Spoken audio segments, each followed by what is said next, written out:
Now, when you talk about things like pathogenic infections and everything, and you link in EBOO, because that's where a lot of people know this. They know this from Lyme disease. They know this from EBV. They know this from mold toxicity, right?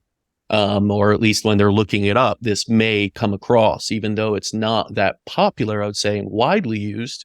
It's growing, and absolutely ozone and UVBI are in that discussion if you go into the integrative. What have you seen? Because you've done 1,500 of these. What have you seen with those patients who do have pathogen multi-infections, Borrelia and EBV and everything? What are you seeing? Yeah, as you know, those are such big Pandora box type of situations, health situations. And so I would never bring somebody in who was just newly diagnosed straight into EBOO because it is a very intensive therapy. So there's a lot of other steps, which probably not going to get into here, but there's so many other things to do first. And not that you have to like go through a year of doing all those other things before you bring on EBOO, but you want to be at least kind of covering your basics.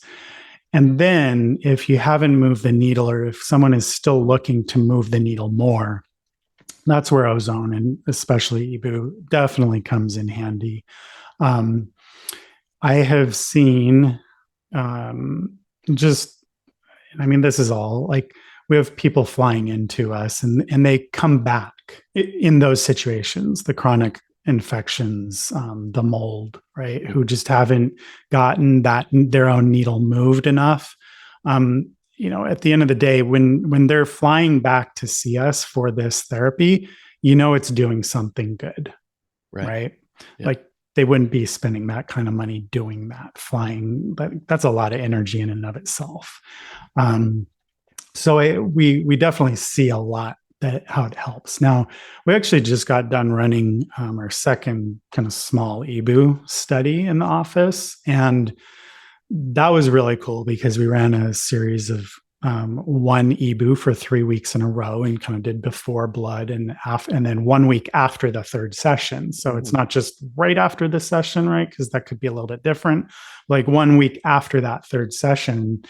And across the board, in 19 patients, we saw a decrease in fibrinogen and ESR, or SED rate. Those are both kind of combination inflammation markers and blood stickiness markers. And so the less inflammation we have, chronically speaking, the better. The less blood stickiness we have, chronically speaking, the better. And the fibrinogen was I think it was down 24%. And the SED rate went down like basically 125%. And so it was really cool to see that objective data showing what we've seen anecdotally, because when you make blood thinner in a healthier manner, suddenly oxygen is getting to tissues that it hasn't gotten to in a long time. Suddenly nutrients is being carried there, right? Because these chronic infections can make that blood stickier. They shut down those blood vessels. So these nutrients and oxygen just aren't getting to the places where they're needed.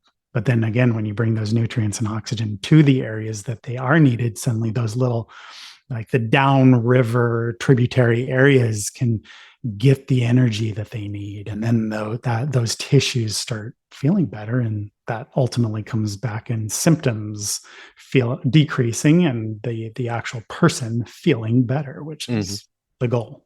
That is the goal. And I know it's always interesting to watch an EBOO treatment happening where you see a patient, blood coming out one area, going through filtration, oxygenation, UVBI, light therapy and everything, going out of that machine and looking a different color. And I feel like that impacts the patient because you're actually seeing it. So much of what happens in healing happens within our body and we don't see it happening. We don't see the reactions here inside the body. But when you see it kind of going through that, and of course, I have the understanding that when it goes through these things, it will lighten up the color and it's not necessarily an automatic healing. Hey, my blood's so clean now and everything.